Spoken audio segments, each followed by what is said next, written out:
Hello, everybody. Welcome to our third installment of the Bridgman Figure Drawing Bootcamp, and I am going to begin sharing screen like so. Bridgman Figure Drawing Bootcamp. I am going to go back to our first meeting for a moment. This is our third meeting. I'm going to go back to our first meeting to remind you to get your head into that space of why we're here. Here's why. The Bridgman purpose statement, written not by me, but by George Bridgman himself 96 years ago. This is in the book Life Drawing from 1924. This is the story of the blocked human form. This is the story of the blocked human form.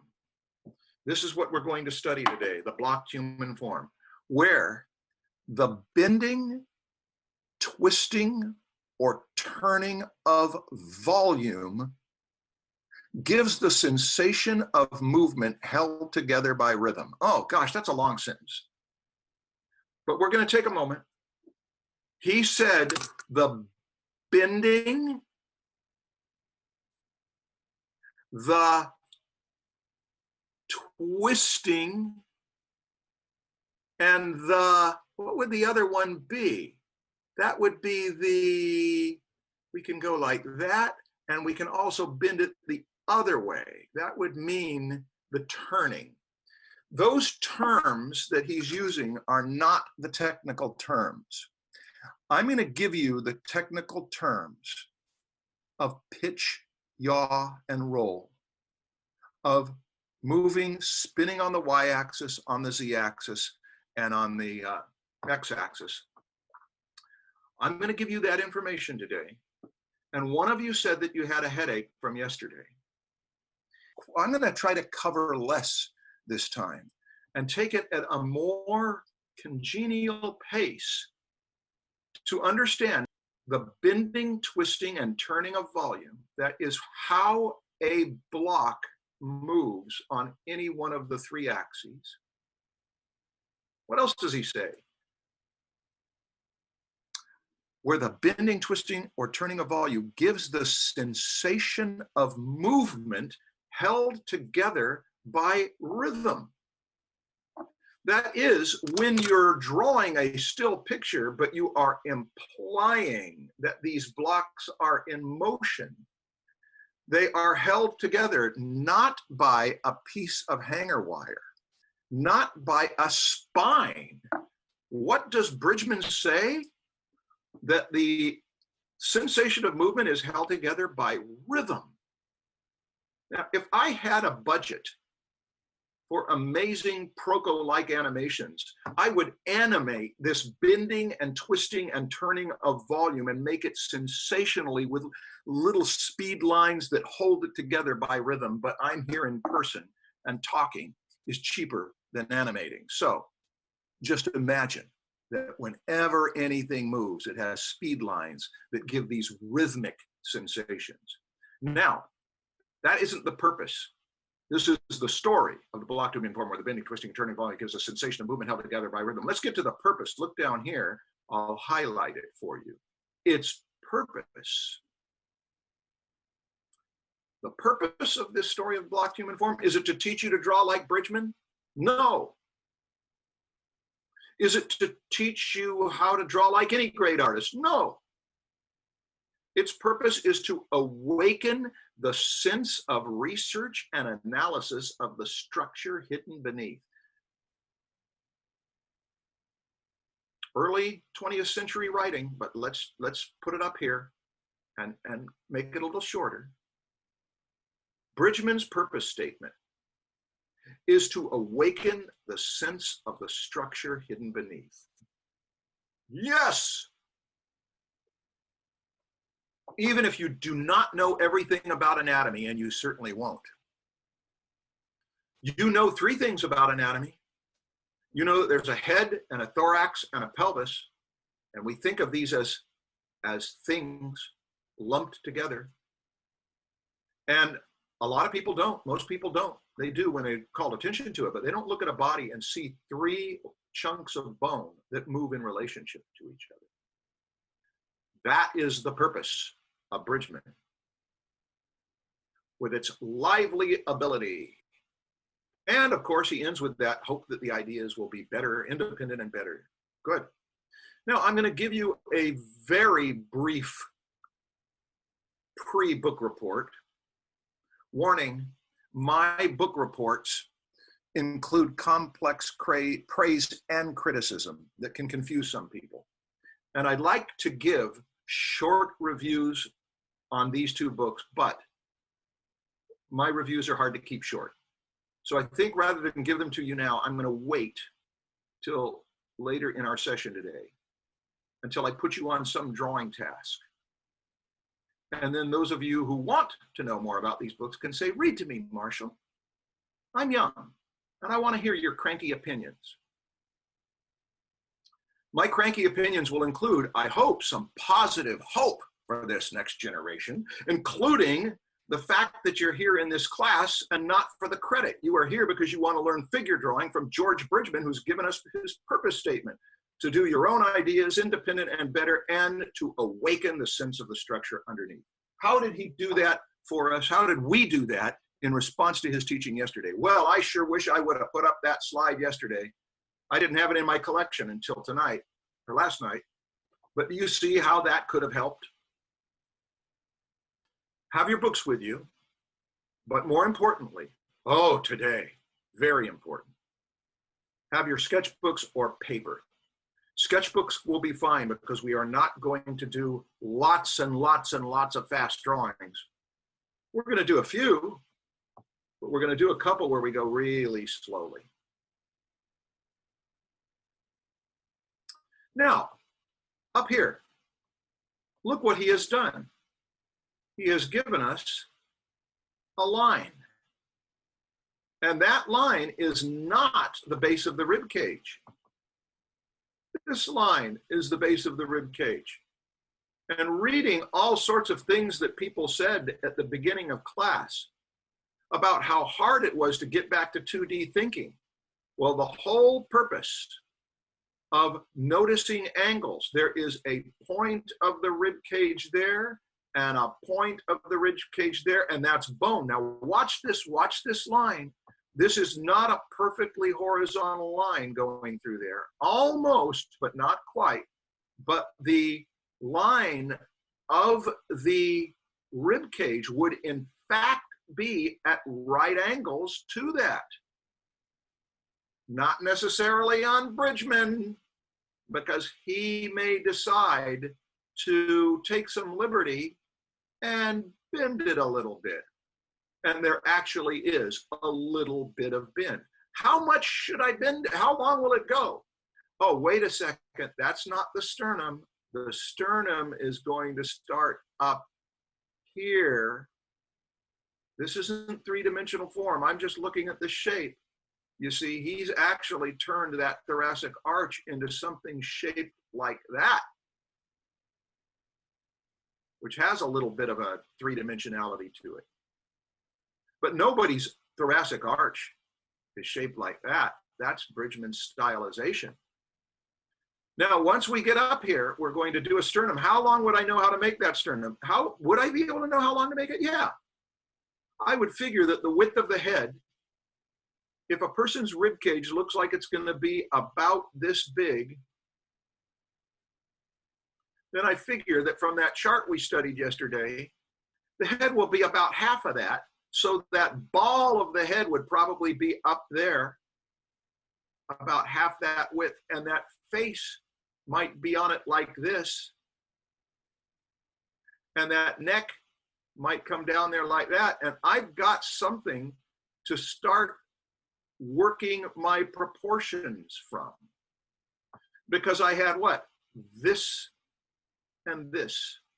Now that's not three-dimensional, that's two-dimensional. Let's keep going. He's also showing us that this crunch over here, by the time we get to the pelvis, watch this, that's that anterior superior iliac spine. Here's the other one over here. And they make a line like this. So the rib cage goes like that, and the pelvis goes like that. Big difference. Exaggerated squash and stretch. In fact, this is what we did yesterday as much as we could. Can you take a front view of the body and not look at all the complex shape, but find these two shapes somewhere and see if we can look through the body? What did he call it? What did he call it? He called it the structure hidden beneath. Those two structures hidden beneath. See, but those don't look like a rib cage and a pelvis. They don't. But they're hard enough to count. And what else does he do? Let's watch. Let's watch. He says that somewhere from here and somewhere from here and somewhere down to here, it makes a convenient triangle. How does that triangle relate to my drawing? Let me show you. It puts this portion of the body on an axis that leans that way. I'll switch colors here to make the point.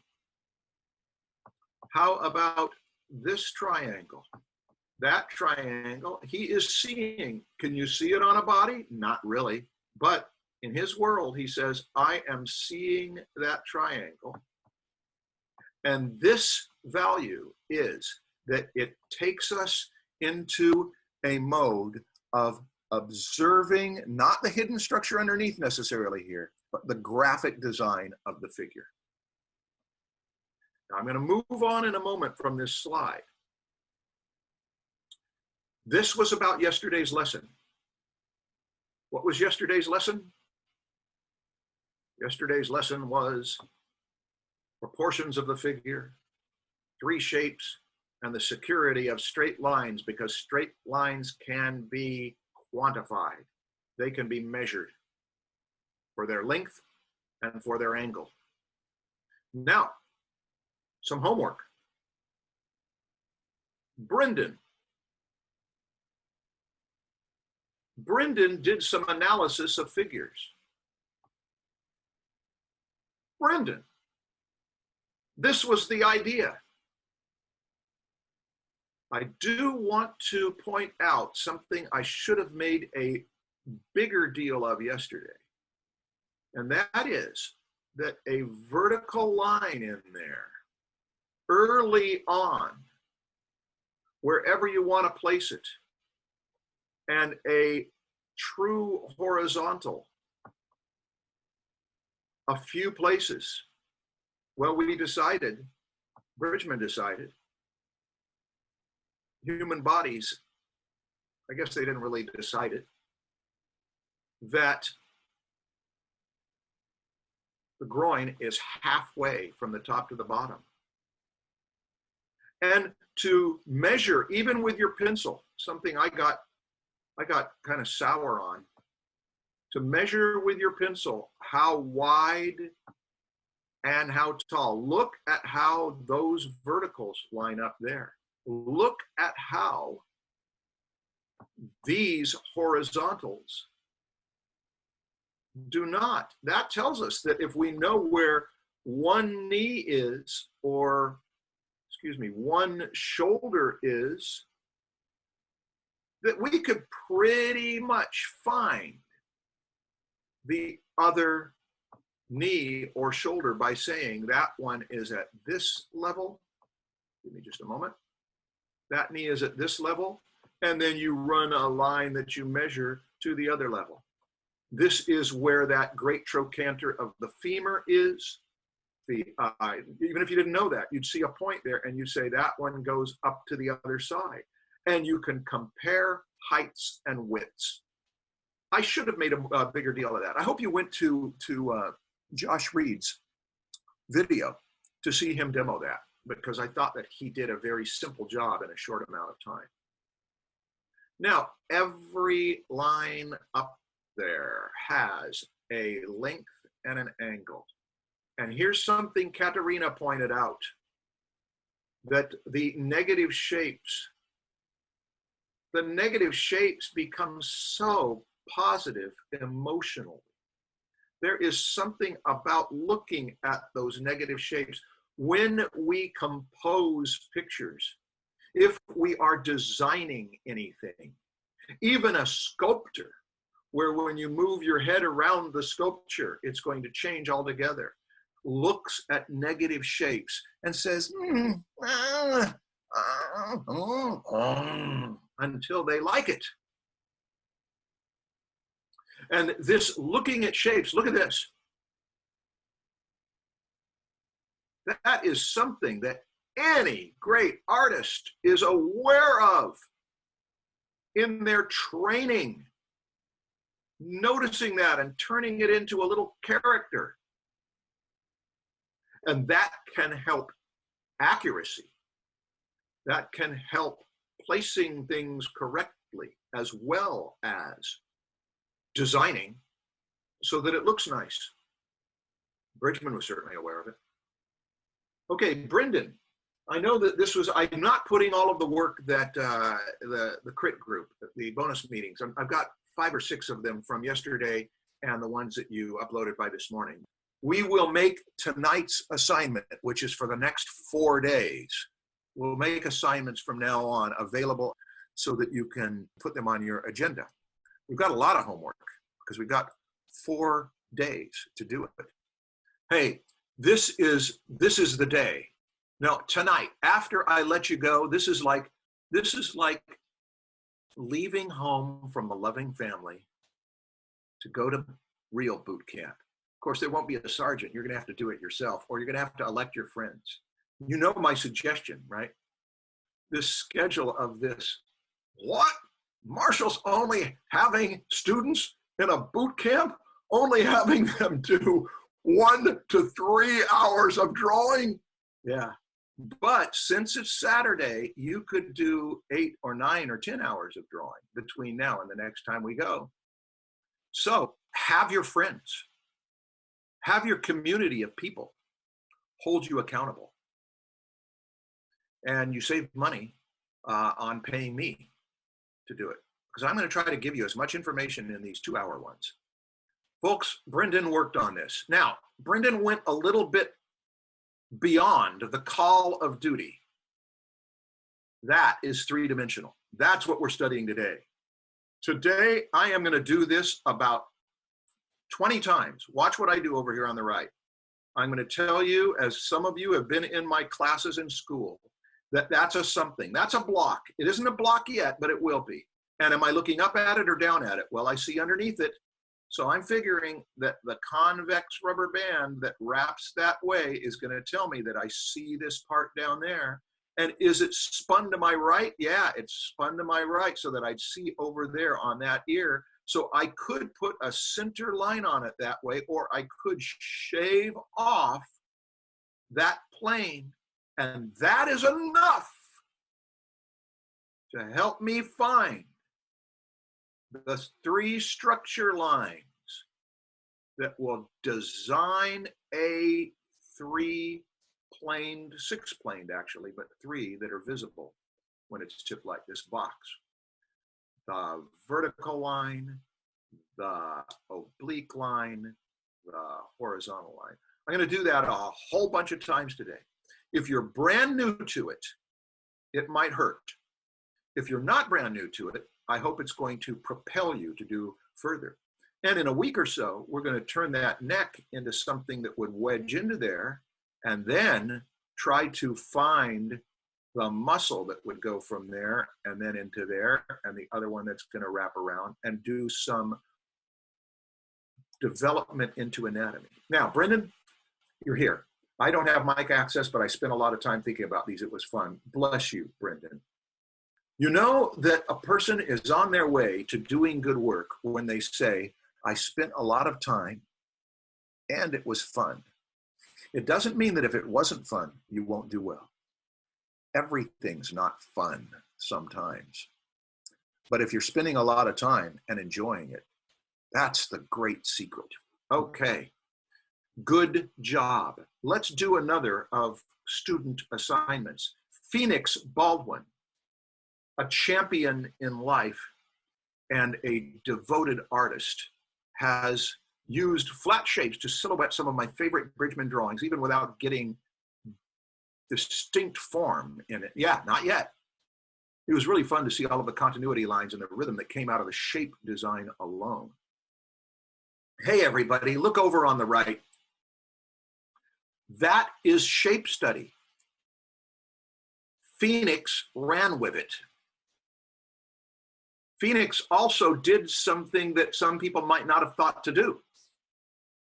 That is, if you've got a complete shape here that in the book could be all turned into a continuous thing, you might say, no, I am going to put a little break line in there and turn these into different shapes, and it ends up leading to the term continuity lines, because Bridgman was great at paying attention, as somebody pointed out yesterday in our group. I'm going to do this right now because not everybody was there. And well, actually, I'll go back to Phoenix in a moment. One of the things that Luca noticed is something we're going to look at next week when we get to rhythm, which is different from gesture. Look at how that little part there makes a line that goes down there and then picks up there and then carries through there. And that when there are lines, like a line like this, that if you carry it through, it weaves into another line, and this one weaves into another line. And this weaving together, this sense of those lines are assertive lines, and look how they will weave into others. In the composition course, we spend a good deal of time looking at masterpieces and seeing how artists do that. Now, here's what's confusing. You may be saying, how am I going to think about shape and form and anatomy and weight and all of those things, and also think about how one line weaves into another? Look at how beautifully that line weaves into another. How can I do it? Hey, remember 2 days ago what Robert Beverly Hale told us? It takes thinking of a number of things at once. And the only way we can do that is to slow down and learn these things one at a time and let the subconscious mind take care of them. Now, what do I recommend as your teacher, along with Robert Beverly Hale and Nicolaides and many, many other teachers? What do I recommend? I recommended yesterday that you take your favorite Bridgman drawings and you analyze them by breaking them into simple shapes, including construction paper cutouts and things like this. Why? Does it mean, okay, I'll do that, 36 hours later, I'll be a great artist? No. What it means is that you have heightened your sensitivity. Now, when you look at any artwork or your own artwork, ideally your own artwork, you'll say, I could work on that shape. Look at this. Look at this shape. It's from a molding. It's from Bridgman. Now, I'm going to take a 2-minute aside here, but this is going to be really worth the 2 minutes.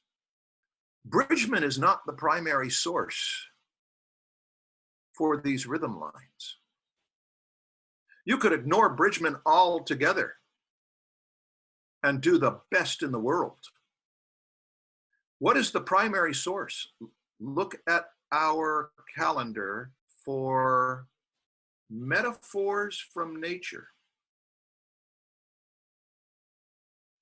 That is the place that for your personal style, you will say, I want to be sensitized to the shapes, the rhythms, the continuity lines, the awkwardness, the gracefulness, the power, the beauty that I see in, and then you name your natural touchstones. In fact, just saying natural touchstones, I'm doing it. Rock, tree branches, explosions, streams, babies' fingers, flowers, spikes, thorns. Anything that excites you about nature, to look at them, heighten your sensitivity to them. You know how even at the beginning of this class, people were telling us that I've been dreaming in Bridgman, that I close my eyes at night and I'm seeing Bridgman images? Yeah. You're ingesting them. They're becoming a part of your sensibilities. That's what this exercise is. Go to Bridgman, analyze in a 2D flat way, imprint on your brain a few things like proportion, angles, and Bridgman's, what are they calling it these days? Shape language. Okay, that was a 2-minute aside. I hope it was useful to you. I'm going to pause a moment in case you're amped up by it, because you've recognized that all of your love of looking at those things and thinking about these things and obsessing over them is not necessarily wasted. It may be invested. It may be ingested. It may be a part of your visual vocabulary. Good job, Phoenix. I ended up doing more than the skeleton. This was unexpectedly fun. Hey, another hint. Another hint. It was unexpectedly fun. Maybe the secret of life. Luca, tree branches are great for limbs. Do you know Arthur Rackham? I don't have time to pull you away, but I'm going to go ahead and write his name up here. If you do not know Arthur Rackham, look up Arthur Rackham, but don't expect to get anything done for the next few weeks. You may fall in love, as many of us have. He was an illustrator at the same time as Norman Rockwell in America. Rackham was in England. Dulac was a part of that. Rackham very much treated limbs like tree branches. You know, I did an image of a lobster once that had made such an impression on me because I spent hours on it. And I spent so much time on that thing that I started to see everything in kind of lobster-like qualities. There was really the way the exoskeleton, one part goes into another, had a tremendous effect on sensibilities. That's why we can design. We can design ourselves by the foods we eat to some degree. We can design our styles very much by the stylistic touchstones we take in. Okay. Lily Penelope Watson did some studies of Bridgman. These ones aren't shape studies, but these were done 2 days ago and handed in yesterday. But I wanted you to see. The idea, here was the assignment for that. It was just look through Bridgman, choose your favorites, and copy them any way you want. And Lily already knew to turn these things into forms. And here's what I like about what Lily did. Here's something I don't tell you that you can do this right away. Sometimes when you're working on these forms, they become very slow, self-conscious, and the line quality gets stiff. But Lily's able to be putting some lines in there and they don't look stiff. The words just come out. Romana has had a good deal of experience drawing, I am sensing. And this particular set of his, we call this the stack of sections. We're going to get to that. In fact, we start to touch on it now. In fact, I'm going to spend maybe 20 minutes today talking about the 3 sections. Does anyone know the technical language of what this kind of a section is? That when you take a section out of a slice across, what kind that is? It's different than when you do a center line, which is a slice up and down that on a globe would be a north to south pole line. And it's different from the slice that you would make through the ears over to the top and onto the other side that would be something, a slice like that. Anyone know those? I'm just checking to see. A cake slice, yeah, the transverse, John Klein knows it. This is a transverse section. This is a coronal section. And this is a sagittal section. You say, how am I going to remember those?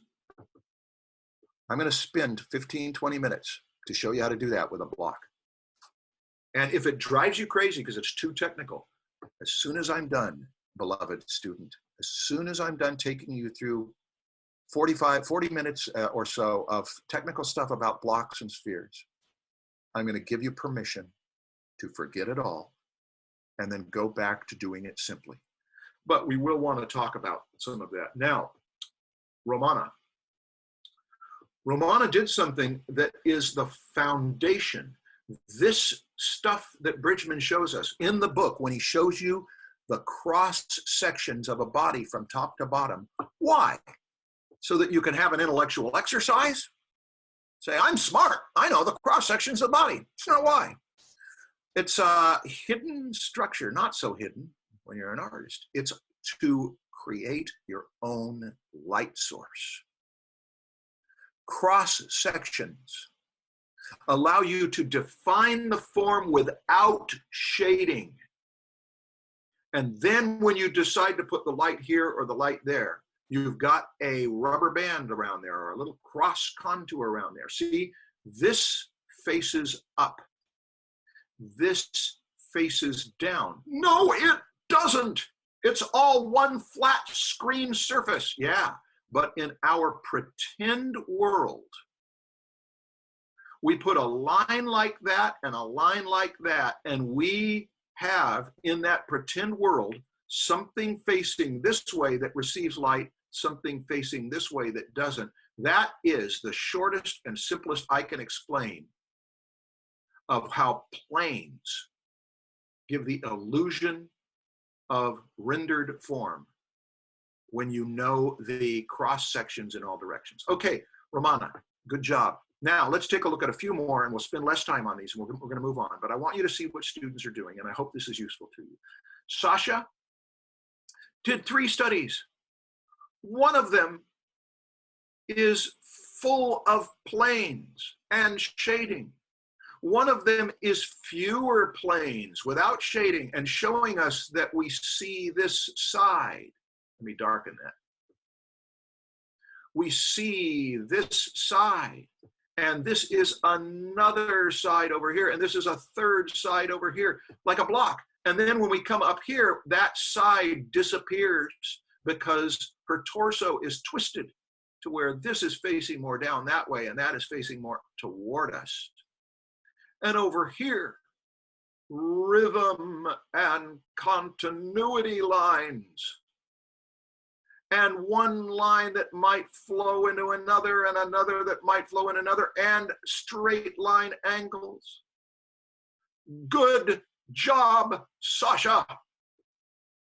This is homework that takes time and that drills into our habits and perception things that allow us to draw the figure. All right, let's see. There was another thing. Oh, there's this, Luca. All right, I want to say something about Luca. Because Luca, in our first session, before I saw any of Luca's drawings of Bridgman, one of the things Luca, as an aspiring comic book graphic novel artist with an underground comics kind of style, wanted to use Bridgman as a touchstone for what? For style.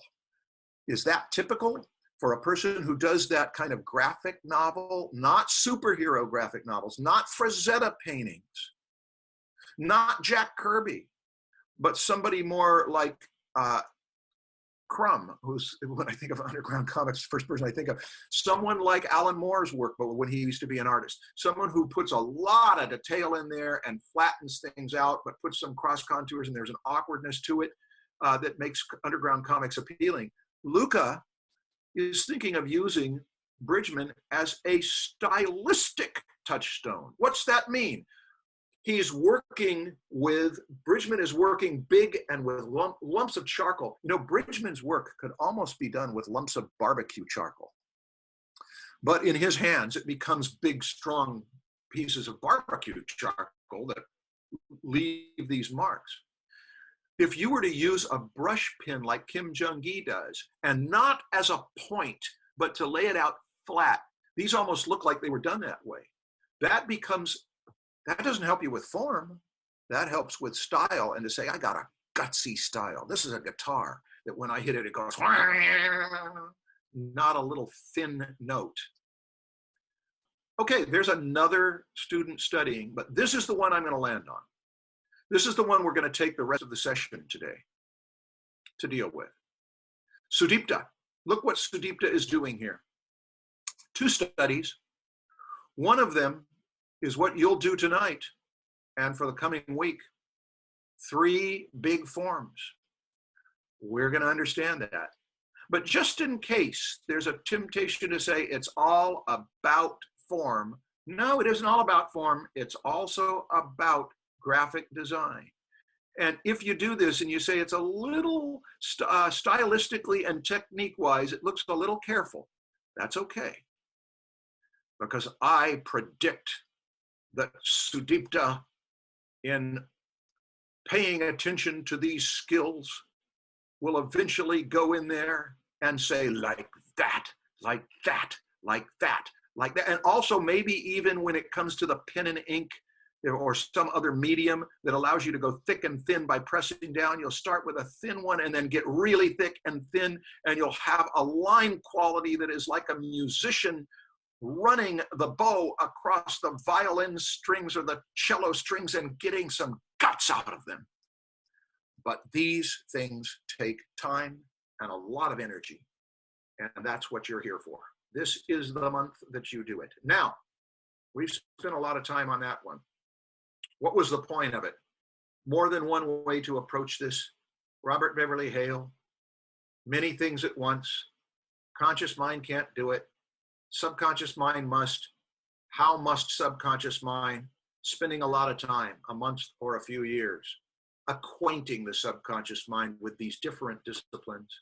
And what we deal with now is what I told you we would, the thickening of the figure through forms and variations. All right, what does Bridgman call them? He calls them the 3 masses. It's a Catholic term.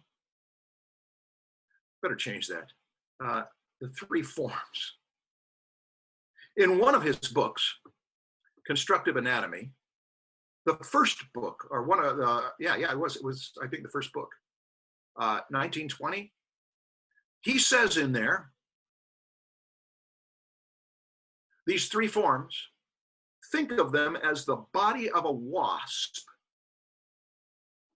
with only one line connecting them, or without reference at all to connecting portions. Really? You'd make a head and a rib cage and a pelvis and not even care about the spine that connects them?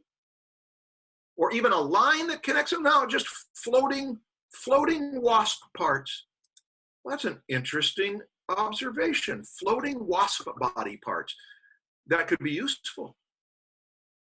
I never noticed it before. But even though those wasp sections are connected by the spine, as much as that spine can move, the muscles will take it there. And we'll get to the muscles later. Now look what we've got. 3 parts. Each one of these boxes, as we said,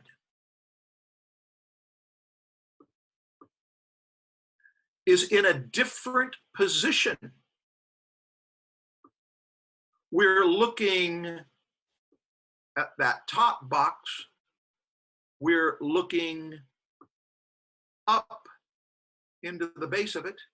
We're looking up into the base of this one, the chest, and we're looking up into that pelvis. All 3 of them are looking up. Hey, this one we're looking level with. We're looking up at the chest, and we're looking, what about that? We're looking down at the head.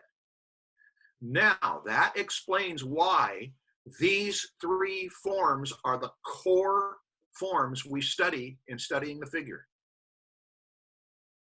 And because this is facing a different way than this one's facing, and this is facing a little different too. Every one of them is different. We've got to have 3 ways of doing this. Here is where we get serious, and here is where you need some paper, because we're going to spend a good deal of time on this slide, but you're going to learn. I'm going to teach. I hope you're going to learn. Everything on the head, in this case, everything on the head gets lumped into one box. You say, but doesn't part of the head move? Yes, there is a joint right there called the temporal mandibular joint, and that jaw can open up and clench down. So aren't we going to account for that? No. We are going to lump the whole head in there so that wherever that block goes, that head will go. Everything about the chest, the thorax, that's what they call it with a wasp body. Everything gets lumped into one box, but doesn't the thorax change shape when you breathe in and breathe out? Your doctor cares about that. She'll put a megaphone or a stethoscope on there to listen to what happens when we breathe. But artists don't want to worry about that to start out and make it too complicated. What about this pelvis? Unless you are giving birth, that pelvis is rock solid, and everything about it will fit into a block. Okay, now we understand why we're doing this. These 3 masses, each one has its own set of, what's the word? Coordinates. Its own set of lines. These lines, complex as they are, can be turned into simple systems. Let's do a little drawing of the head, tipped down a little bit.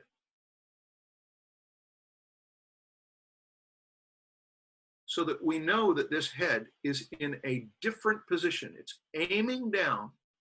The eyes would be there. The ear would be there. The nose would stick out there, cast a little shadow. The eye sockets would cut in. The chin would be there. Just want to give you enough to see that could be eventually a head. Now, what about that chest? Well, let's do what he does. We're looking down at that head. What if we were to look up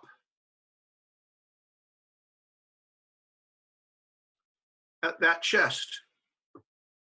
We're going to make the front plane there, and we're going to look slightly up at this. Is that possible? Maybe not. But I'm going to go ahead and do it. And then that pelvis, let's do something really hard to do. Let's look down at the pelvis and make it overlap.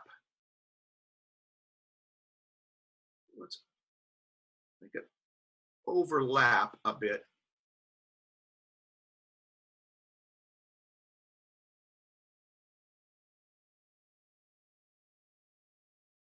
With the box for the rib cage. When we name the 3 line systems,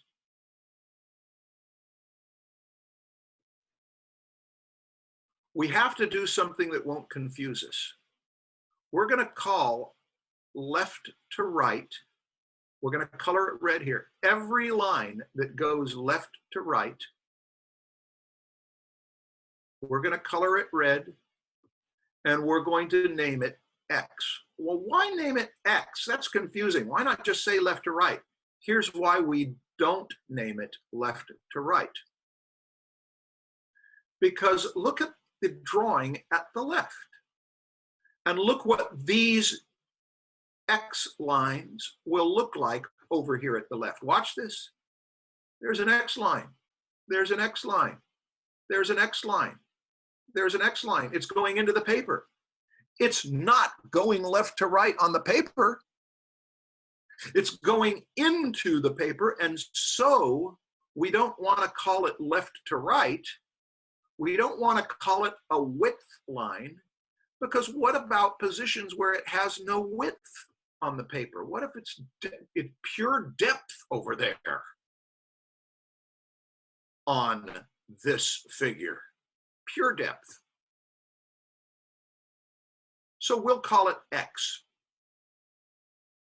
Now, there's another line, another one of these three line systems, and it is for height. We'll color it blue because it goes up to the sky,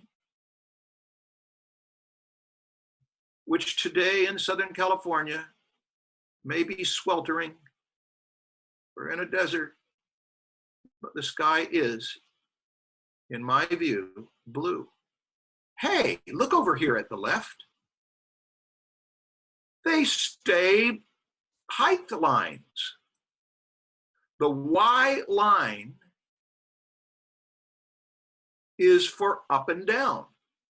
And when we swivel it, we see them in all of their up and downness. I'll be doggone. Now, what if they don't go up and down? What if a person is lying down, reclining, and the up and down lines go perfectly horizontal? Well, you don't call them up and down lines. So that's why we call them Y, because that way they stay consistent no matter which way they swivel. We got one more set, and that would be the ones that go from front to back, the depth lines. Now, over here on the left, we're coloring them green. Those depth lines, which we will call Z,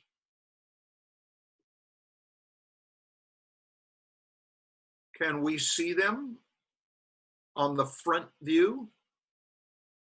Well, we'd see a little green dot that goes back on the depth of the figure, but we would not see them as a line system. Hey, how come the blue lines never had a point where they made a dot? What view would the blue lines make a dot? Right, top down. If we were looking straight down on this, the blue lines would make a dot. I'm going to go ahead and do it. And then the depth of this head from above would have lines like that. Those are the Z lines. And the width of this head from above would go across like that. And then we could draw so that you'll know what I'm doing in case Marshall drew a box, supposed to be the figure. Watch this. The ears would stick out like that. The nose would stick out like that. And the shape of the head as it fits in the box would be something like that, a little narrower at the front. You get the idea.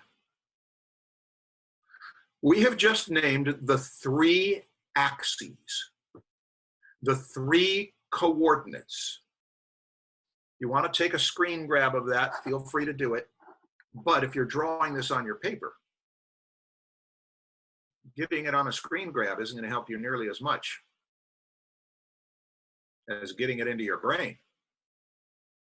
And to do this several times, and I recommend, you know this if you've taken other classes with me, and I'm sorry that every time I teach anything having to do with draftsmanship, I always bring this up. But when my son was 5, 6 years old, and he wanted me to teach him something about perspective, and I taught him a little. 5-year-old brain is not fit for understanding abstract concepts like perspective. But he did understand that X was width, Y was height, Z was depth. And we looked at pictures to see if we could name it. And the way we did it was X, Y, Z.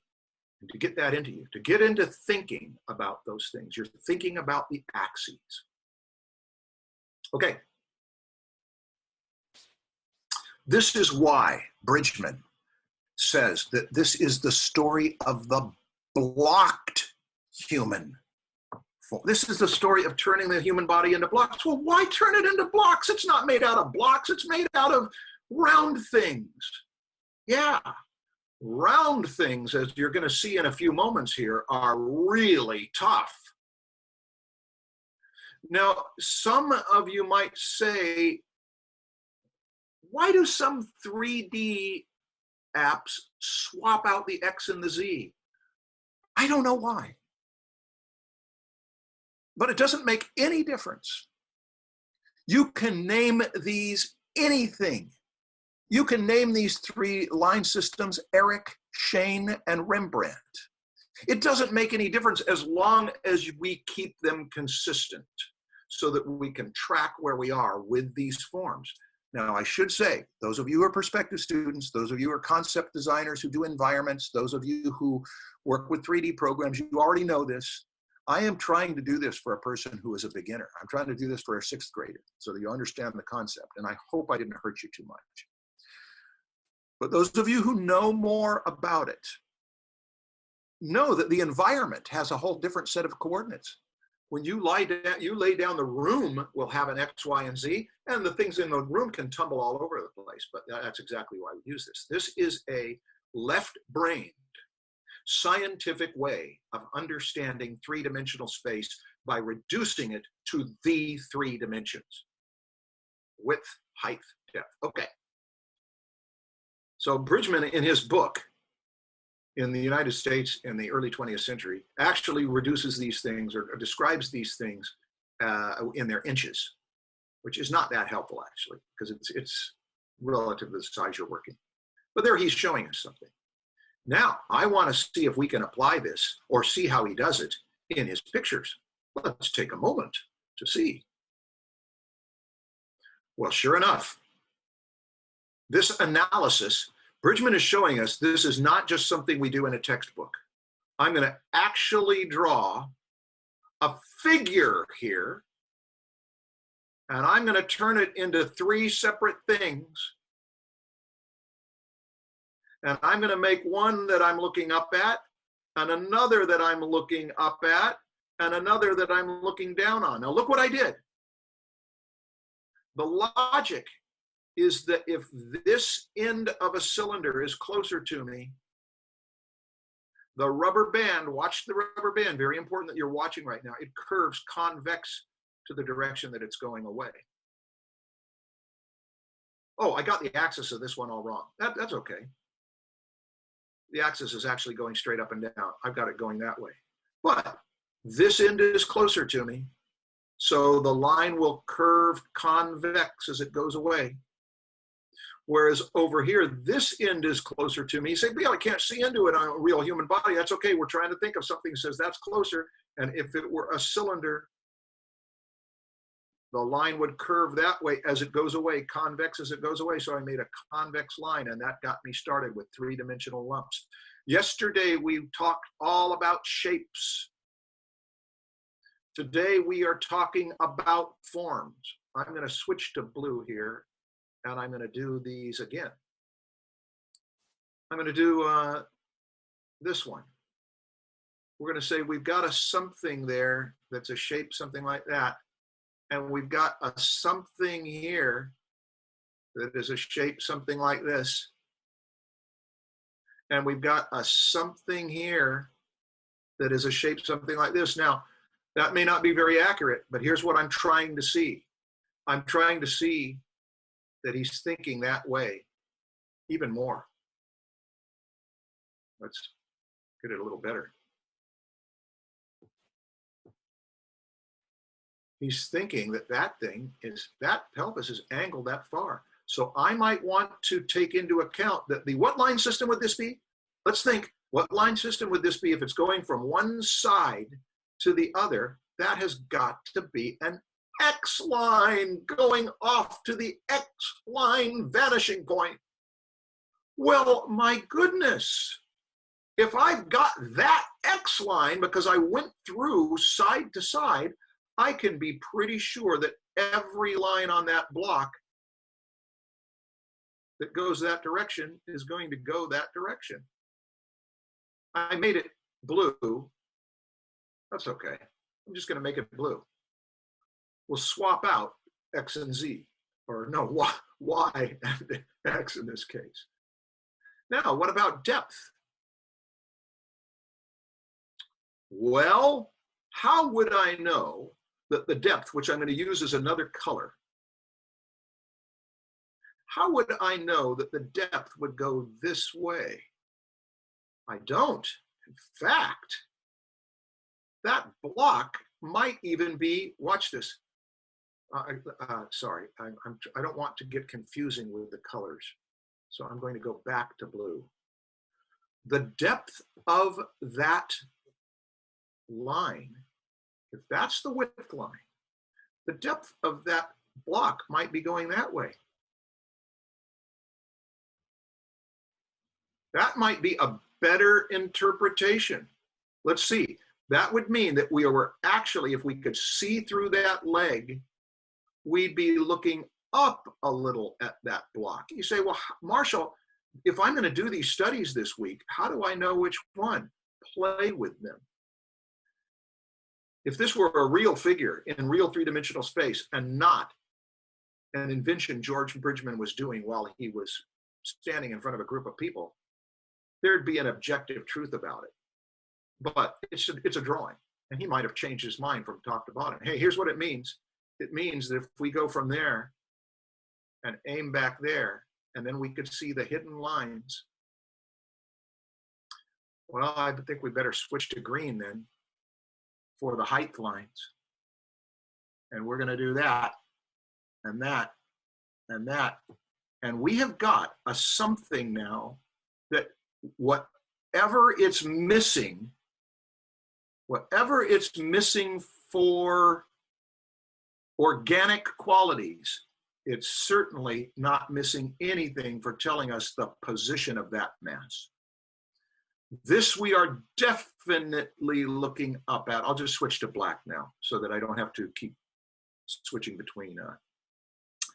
Oh, look over here from that corner. Let's see, somewhere around here over to there tells me that that width line is going to go like that. So I'm going to say that this block has got to be in a position like that, maybe even tighter. I'm not daring to exaggerate as much as he did. And I'm going to look up at that block, and that looks enough like what George Bridgman is getting at. And then that head, oh, that head, let's see if I could put a center line on there. It's going in the same direction that this line is. Instead of a center line, I'm going to try finding the edge of that block, and I'll go like this. But now the lines are not going, oh, excuse me, the depth lines are not going away from me to the left. They are going away from me to the right. And so I would build a block where I'd be looking up underneath it.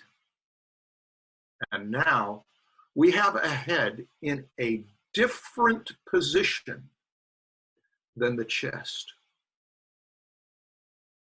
Hey, Marshall. Yes. I'm seeing a great question from, is it Palin? I'm not sure if I'm getting the name pronunciation right, but the question is, are these X's, Y's, and Z's parallel to other X, Y's, and Z's if we think of them in perspective? They are parallel to every X, Y, and Z on that block, not to any other X, Y, and Z's. When a block is tumbling, when this block is in this position, it doesn't know anything about the position this block is in. And then if I'm going to move it into this position, it doesn't know anything about that. So each block carries its own set of axes. Now, does that answer the question, or did that make it more confusing? Sarah says, I struggle finding the z-axis for boxes. They can go so many ways. Yeah, that's why perspective takes 6 months to a year of concentration. But you already know my opinions on that. We did a whole hour-long podcast or so on how to study perspective. I'm trying to give you a very beginning perspective introduction right now. And horizon lines aren't coming into it. Well, yeah, they are kind of. Why? Because, let's go back to this one. Oh, that's a good one. Hey, where's the horizon line? Well, let's find it. The horizon line must be somewhere here. He's kind of sloppy, but these are definitely meeting somewhere down here. Okay, I got it. The horizon line is there. Now, that means that, hey, why is that one aiming up? Have I made my point? This box doesn't know anything about this box's horizon line. Oh, is it saying my eye is up here? No. It's saying that you can have a box that is level. Let's do it. Let's do it 3 ways. A box that is level.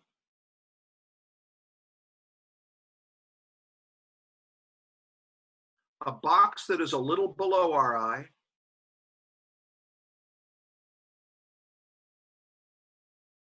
A box that is well below our eye.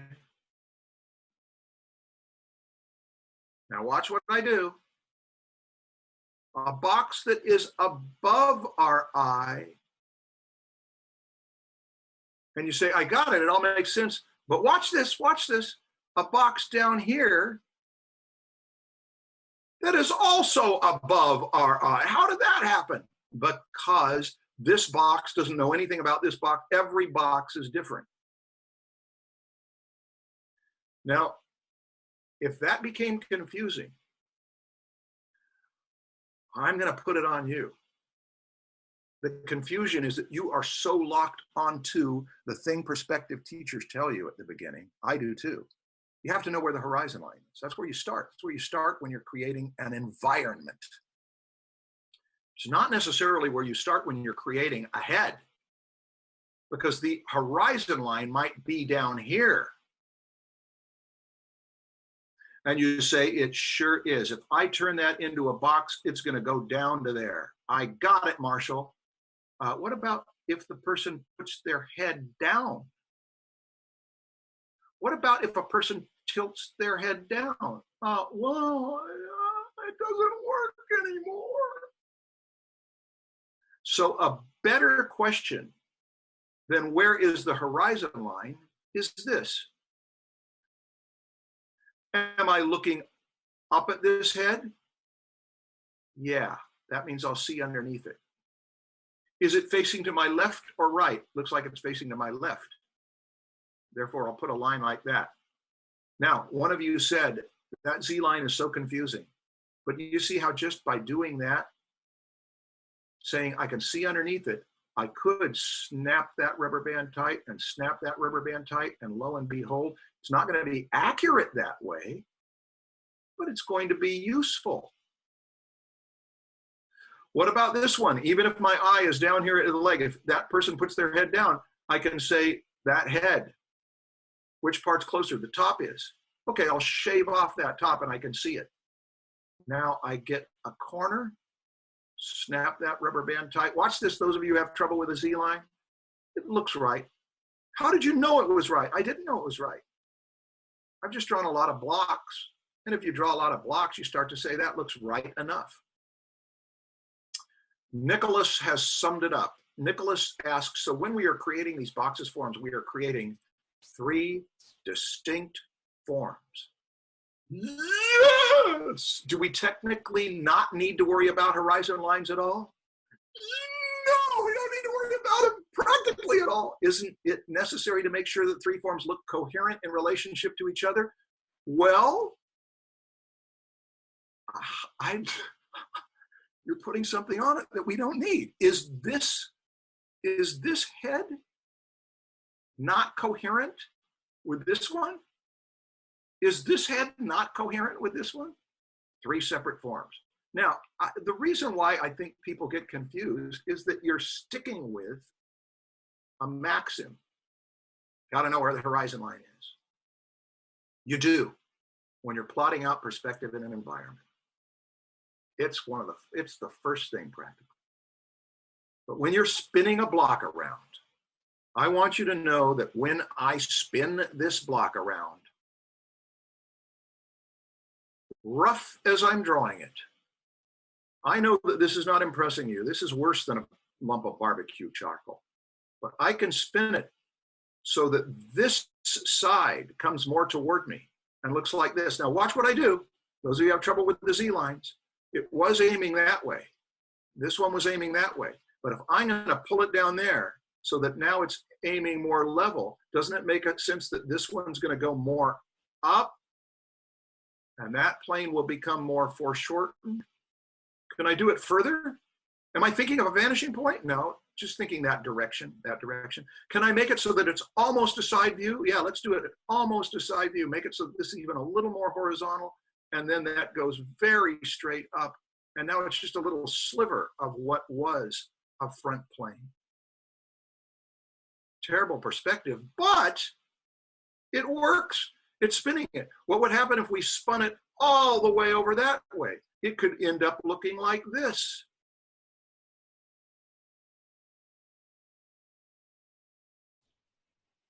It sure could. Now we spun this over to there and it landed here and it came from there. And then we say, I don't like to look down on it so much. Watch this, watch this. I'm not going to look down on it so much. I'm going to bring it up a little closer to my eye level. Say, that's a horizon line thing, right? Watch this. I'm going to bring it up a little closer to my eye level. I'm going to make that line that was going up there that way go a little less up. Ooh, now I'm not looking up at it so much. Can I bring it up further? Yeah, I'm going to bring it up further to where I lift it up over my head. Like that. It's the same thing. There was that, and now it's up there. And can I spin it so that I see more of this side? Yeah, let's do that. Let's spin it so that we see more of that side. And now the X is over here, and it's going to be less of that and more of this O over here, and so on and so forth. Were you thinking about horizon lines? Sort of. I was thinking about the lines go up. The lines go up when you're looking down on it. The lines go down when you're looking up at it. And the lines go both ways. A little up and a little down when you're looking level at it. Ah, Dieter asks a question. How do you determine the length of a foreshortened limb when not having a perspective grid like this? Perspective grid like what, Dieter? You're bringing up a good question. We're going to deal with this in a moment.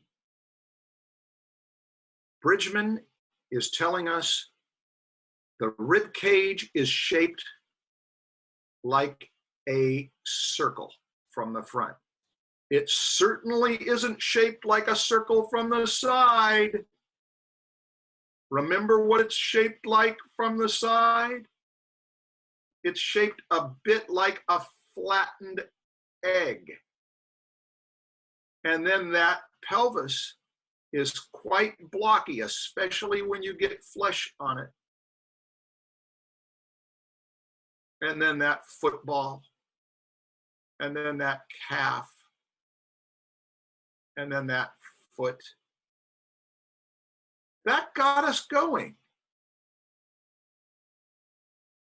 But from the front, it's shaped a bit like, enough like a circle to him. And if it's anatomically accurate, it would be shaped like an egg with the small top. Small part at the top. He is simplifying and stylizing. But look what we find out here. Now I'm going to talk about the 3 sections. First of all, let's start with a very quick drawing of 3 rib cages, thinking of them as eggs. This is a rib cage, and I'm going to look up at it. And there is a sternum on there that, if it were a complete egg, would go like that.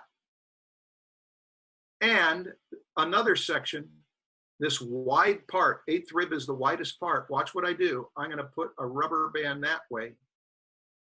It goes like that. How did I do that? Well, that was sophisticated perspective, I'll tell you.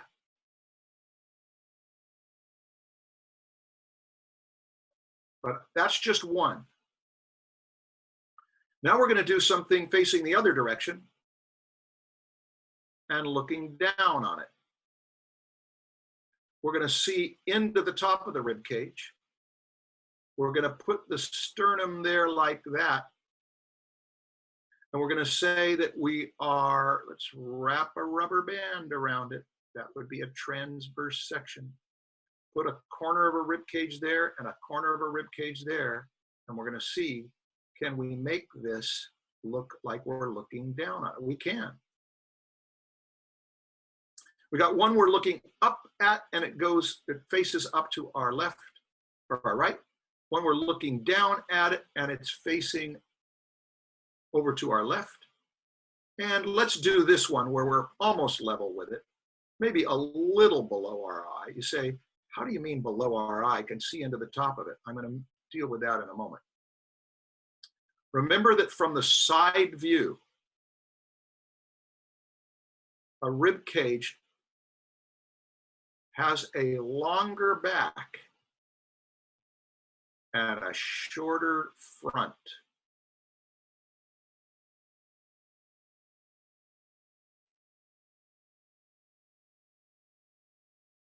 A shorter front and a longer back. That's too big a rib cage, but life goes on.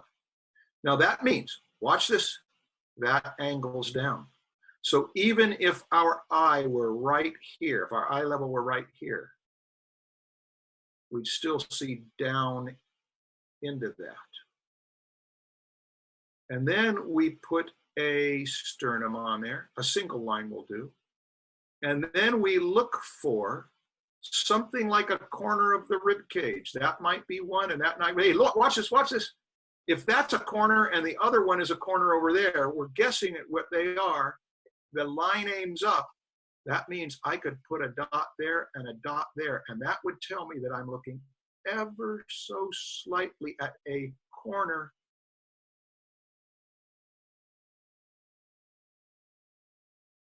Watch how it makes sense when we turn it into 3 line systems.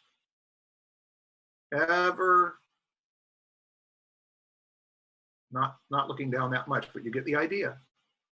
And then we're going to find a way to curve that line and curve that line and give ourselves something that will look 3-dimensional. Now, the quality of these drawings using the Zoom drawing tools, which I do apologize for, because I know those are the line quality is just abominable, but that might be the best way to do it. The lump of barbecue charcoal to just show you line like this, line like that. Beautiful lines can happen with you or later. Now we're going to do this slowly. And I'm going to do it bigger. And I'm going to explain each point. And I'm going to start, those ones that I just did, I started with an egg. I started with something like that, put a rubber band around it. That tells me I'm looking down on it.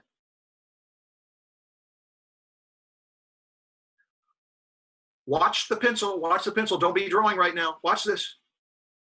I could say that that's the center and it's facing toward me, but I'm not saying that.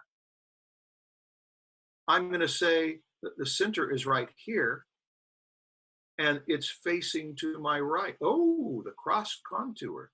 That sagittal section did it.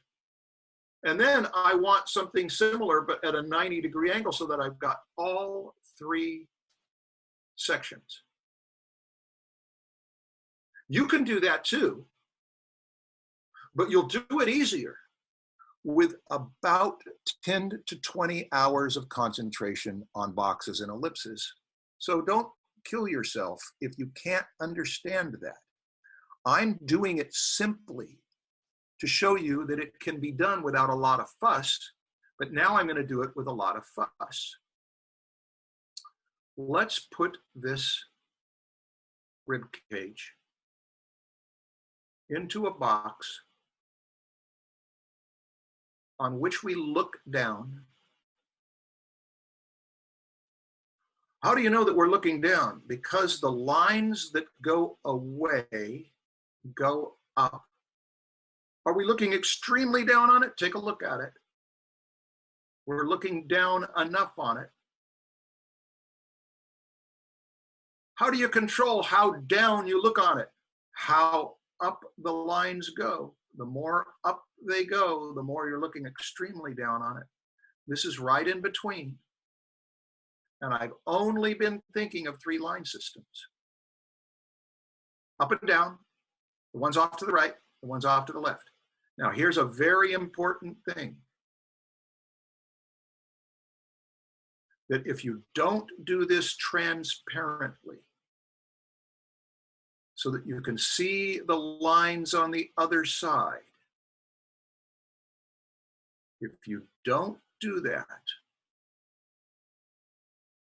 you will not be able to make these anything like precise. Now, if I'm going to fit a rib cage into there, I think that I'd need to know what it looks like if I look down on it. For example, there's going to be a small opening at the top like that. I might want to find a small opening at the top and see if I can, hey, this might be helpful. Let's get it in the center so that it's in perspective. And putting a line that I'm trying to pay attention to and say that's landing right in the center. On the, watch this, on the front, it's centered left to right. On the top, it's centered left to right, more or less. On the bottom, it's not exactly centered, but it's close enough. And on the back there, it's centered enough. Gosh, I should probably do that along the, what plane would this be? We're going to use the terms now. This section is the sagittal plane. It's the plane that is shaped like this. If you carve a little section out of it that's like a credit card standing up, that is the sagittal plane.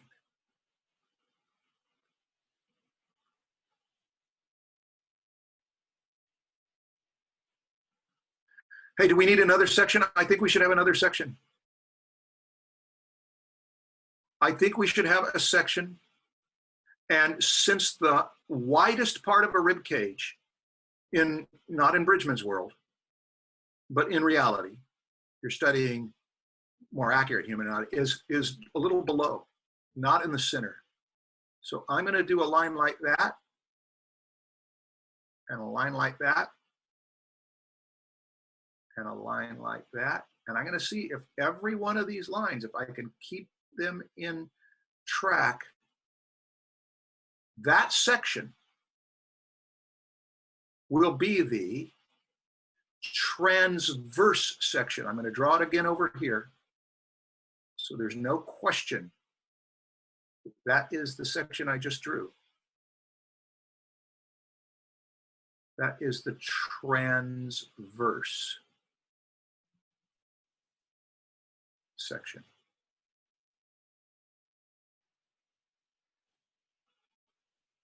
Let's colorize that sagittal section. We've got one more section, don't we? I wonder if anybody knows what it is. I wonder if you know what it is. That would be the one that wraps three-dimensional world, so you can put 3 bits of wrapping twine around this box. That will be the coronal section. The one that, if it's around your head facing forward, stands up like a crown. And that is this section.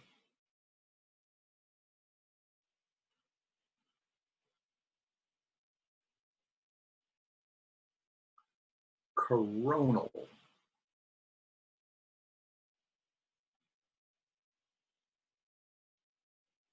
How does that help me, Marshall? Let me show you.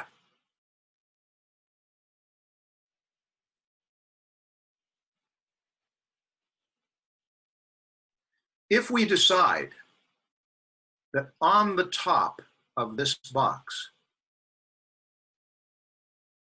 there's an opening for that rib cage, but it doesn't lay flat. Remember, it angles like this. We might want to either watch the dot. We might want to pull this part down, or we might want to lift this part up. Now I can tell if I lift this part up, I'm going to make it real tall, but I'm going to go and do it. The reason I'm going to lift it up instead of pulling this down is that it will be easier to see what I'm doing. So I might make a tall, skinny rib cage, but you see how I'm going to do that? And then I connect with a little knowledge of ellipses. I connect something that's going to be like the opening of the top of that rib cage in perspective. What do I need to do now? Now I need to find where that sternum would be. Well, this is not touching the front. The sternum might touch the front, say right about here.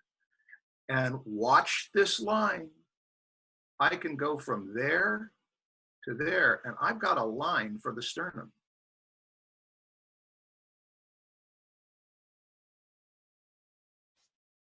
What about the widest point that's out here? What if I put a dot right there for that widest point? That's why I put the little piece of string around there. Where will it be on the other side? Watch my pin, watch my pin. If I take a ride on X and go over there and touch the other side where that rubber band went all the way around, hey, I could go from, say, this side point, and that's going to give me a portion of the coronal section, the other one over there like that. What about that transverse section? Well, I know that the transverse section aims back there and aims back there, and if I were to smooth it out, if I were to smooth this out, I know that it cannot go outside of the box. So watch what I have to do. I'm going to have to get back over to that other side. And where is the corner of the rib cage? Let's place the corner of the rib cage about that height and back in there about an eyeball, about that height, and then back in there about an eyeball, right about there. And I can begin to bring down, I'm doing this line right here. Bring down a transverse line, like a line around the globe, and connect crucial dots. Here's a tough one. What do I do with that? That's over on the other side. But I would bring a line that would connect from that corner of the rib cage up to this part of the silhouette, and from this portion that I guessed right here up to this part of the silhouette.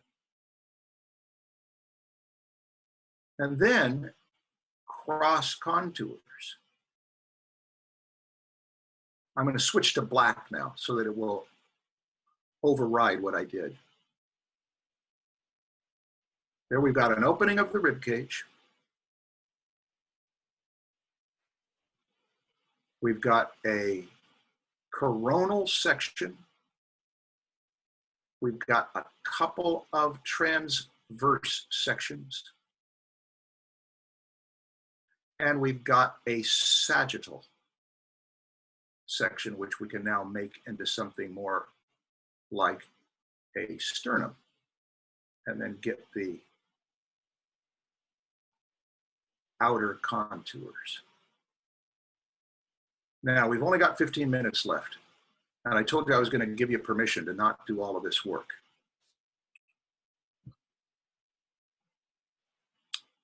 I also will give you a link. If you want to see me do this more on YouTube, some of you already have, I'll put it in there before we finish. I don't want to put it now because I know how some of you are. You'll go watch it instead of being here where we're having a discussion.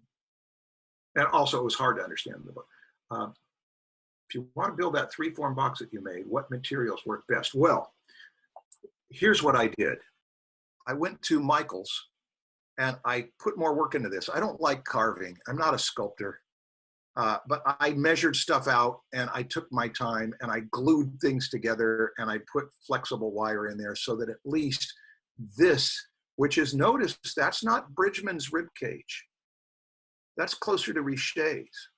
So how long does it take to build one of these things and put that wire in it?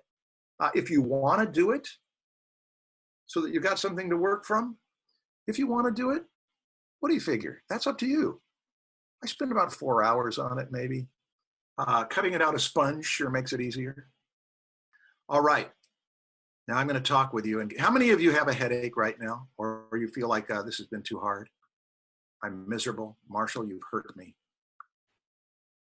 Maybe I shouldn't ask it that way. Jacob says everything good. Get a wooden Madigan, all good.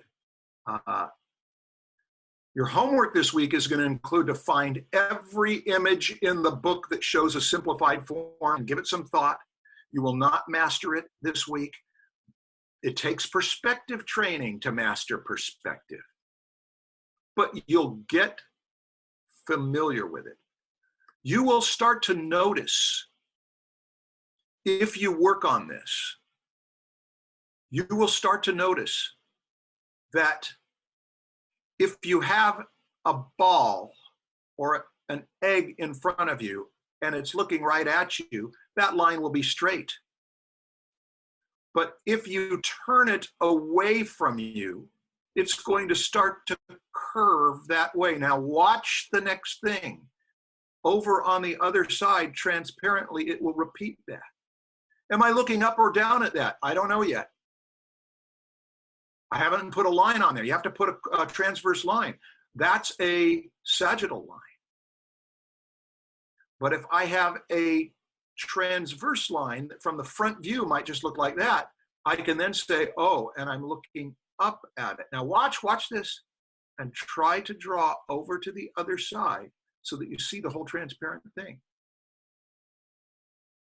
What if I did the same thing, spun the same amount, but I'm looking down on it? Let's do that. We're going to now look down on it, and you can look over to the other side and then run that sagittal line like so. And the more that we spin it, the more that we spin that egg so that that center line goes over there, the more over on the other side that line will reach it, until eventually this center line would become the contour. and I'll switch colors here to make it clear. The coronal line, which was going north to south pole, but through the side, eventually that will face us directly. And the center line, the sagittal line, will go all the way over there. So a good deal of what you're going to do this week is find all sorts of these and see if you can work on it for several hours until it happens. Maybe not this fast. Looking up at that head, look what he did. Got a line like that. Seeing underneath that chin. And is it facing this way? No, it's facing this way. Get that. Sagittal line. There's a transverse line. Do we need a coronal line? The ear would be right there. Yeah. Now I got a form and I can turn it into a block because I've got my 3-line systems, and there's no question, as sloppy as that is, it faces up to the left. I look up into it and the ear goes the other way. What about this chest? This chest, I'm looking up at it, no question. And the center line is right along there. And what about that pelvis? I'm going to say that I'm looking down at it. I can just start with anything that looks 3-dimensional. And then I'll say, it isn't the case here, but I'm just going to go ahead and do it because the line curved that way. I've got something like that. To get to the point where after you've done, how many of these should you do? I am telling you, for your assignment this week, that you should do 40 analyses of bridgman bodies, reducing the 3 masses, head, thorax, and pelvis, into 3 transparent blocks. 40? That means 120 drawings, boxes, yeah. Boot camp. 40 figures, 120 boxes. If you're really ambitious, 3, 4, 5 minutes per box. Try to draw them transparent, where you do the lines on the other side. But they'll be terrible boxes. They'll be better. They'll be better toward the end, probably, especially if you take breaks. I have opinions about how to do this. If you do this for 2 or 3 hours at a time, you can hurt yourself. Your drill sergeant caring about your exercise. Do them 20 minutes at a time. And if it's hard, take a break. Have some fun. Watch cartoons. Oh, by the way, if you watch cartoons, especially classic cartoons, you'll be amazed at how animators in the 1930s and 40s, amazed at how they had this wired. Then come back, work for 20 minutes again. And do that 15 times between now and next Thursday. That's probably the better way to go. But some of you have personalities where you say, I can't work for 15 minutes. I need to work for a full hour. Okay, do that. That's all. That's all you've got to do this week. But if it was easy, try redrawing 20 of them and reduce them to organic transparent forms. That's harder. Say, I need more instruction. I'm going to give it to you. I'm going to give it to you in 7 minutes. I'm going to give you a link so you can watch me draw spheres based on boxes on YouTube. It's a short video, but it's the best I ever did it. And it's done roughly with a camera and it'll make the point. Now, if you say, Marshall, I've done this so many times. This is too easy. I wanted a boot camp. And you're saying, well, run around the yard 3 times. No, no, no. If you want an advanced task, try redrawing at least 3 of these in the same poses, but swivel the camera around 90 degrees or lift the camera up or pull the camera down. That is a challenge. That's what you would have done at the Art Students League in Kimon Nicolaides' class in a life drawing class. You wouldn't copy the model. You'd interpret what would it look like from 90 degrees, and you draw it from imagination, then you go over there and you correct it, and you do that until you find out there's no way to solve that without turning it into simple forms. Blocks where you swap out X and Z, cylinders where you say, let's see, that is going up and it's also a little out. So if I were over there, it would be going up, but it would be coming toward me instead of going out. That takes tremendous analysis. And those of you who had headaches from yesterday, don't give it a try. You will damage yourself. Okay, I have written down some page numbers here. Might want to screen grab that. That's in the Complete Guide 5th edition. That are some really good ones to work from, where he's doing the work for you. Bridgman, I'm not showing you that many drawings in here. Bridgman's got a lot of them in there where he's doing the work for you. And they don't all have to be blocks that are proportionally correct. Look at how that one includes the broadness of the shoulders. Look at how this one includes a made-up form that we haven't even dealt with. It's not a block, it's a wedge. Okay, that's your assignment. You might say, I kind of wanted to draw beautiful figures. I kind of wanted to come in here and learn to draw like Bridgman. Well, I'm going to tell you, you do not get yourself in physical shape by getting on one of those machines that jiggles you around. The way you get in shape is you run, you lift weights, you play tug of war, you do that, all that stuff, and it isn't all pain. Just look these things over. Try to understand them. Draw them without too much concern for accuracy. You care more about the fact that axes and sections exist than about getting them perfect. Block and ball, cylinder and wedge,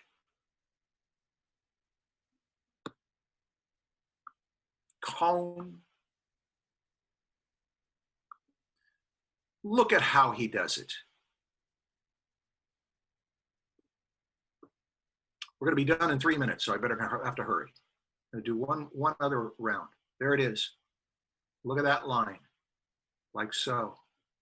Lines go down, lines go down. I'm looking up into that box. This one's pretty much doing the same thing. There's a line like that, a line like that. Lines go down, lines go down. That means we've got our box. Oh, change the rules over here. Now we're looking down on it. There's the corner, there's the corner. Lines go across and up. That means we're looking down into it. And he'll do the same thing with every limb. This leg over here is coming toward us. And we might see a little bit of that side of it. And so we'll see a little bit of that anatomy over there. There is Bridgman teaching us how he does these rock strong drawings. There is Bridgman showing us that he's putting the two together here, essentially, and saying there is the side that goes away from the light. And yeah, there's other parts wedging in there. It's more complicated than that. But he is thinking of not just the torso, not just the thorax, but the thorax and the pelvis wedged together. Maybe a little bit of a different position for that pelvis so that it goes like this and then like that, maybe. And then he says, I know that shape, and that makes a big, strong figure. And then you say, but what about all this stuff that got interrupted? He can put a leg onto that and cover that stuff up and put another leg behind it, and he'll work all that stuff out later. It can't be done. Figure drawing cannot be mastered with the details if the big parts aren't working. Okay. Fill up this chart. Fill up this chart with 40 figure drawings and 120 as simple boxes that you can see through. If you can turn them into something a little more organic, do. And then when you come in next Thursday, I may show some of the ones that the people who are getting crit give, but if you've got people who will work with you, you will learn faster. And then we're going to shift gears, not into technical things, not into stuff about X, Y, and Z axes, and coronal, sagittal, and transverse sections, but into what the body is doing. We're going to move into the gestural part of this. And I am now hitting the return button so that you will get a link. Go to the chat. There is a link from me to a YouTube video where I show Louis Debrat, who gave me permission to broadcast his animal analysis critique. And we are at 2 o'clock on the dot. That was exactly 2 hours, folks. Okay, thank you for being here.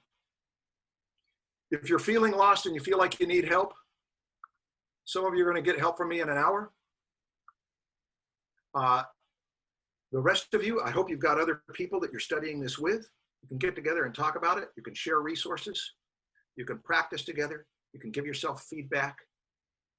And the great secret that we talked about earlier, the great secret is, if you can this week, remind yourself, I get no credit for this.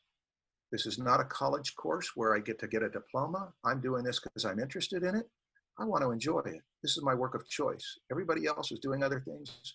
I'm going to enjoy learning the 3 forms of the figure and putting them in different directions, and then looking at bridgman drawings until I have, in a matter of a week, sucked up all of the wisdom and knowledge about constructing figures of the 3 big forms that I can. And then we're going to move into a much more sensory, sensational, emotional aspect of it, of why would you place them in those positions? What's this character do?